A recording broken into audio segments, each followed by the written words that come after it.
সেদিন যখন এদের বাড়ি লাউ চুরি করতে এসেছিলাম তখন দেখেছিলাম এদের গাছে আরো কত লাউ ঝুলে আছে। ওই লাউগুলোকে আজকে আমি চেপে নিয়ে যাব।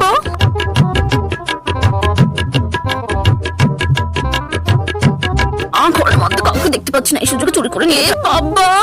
এদের গাছে একটাও লাউ দেখতে পাচ্ছি না। আমি এত শখ করে আসলাম যে লাউয়ের ছাল দিয়ে আমি আলু ভাজা করে খাবো। এখন আমার কি হবে? বাড়িতে তো একটা সবজিও নেই।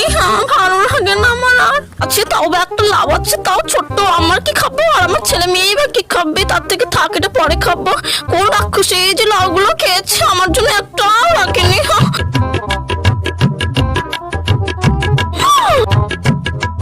বাবা এখানে ছাগলটা লাউয়ের চোচাগুলো খাচ্ছে আর আমি বাড়িতে গিয়ে একটাও লাউ পেলাম না। ছাগল তো লাউগুলো সব আমি খেয়ে নেবো। লাউয়ের চোচাগুলো দিয়ে আলু ভাজা করবো।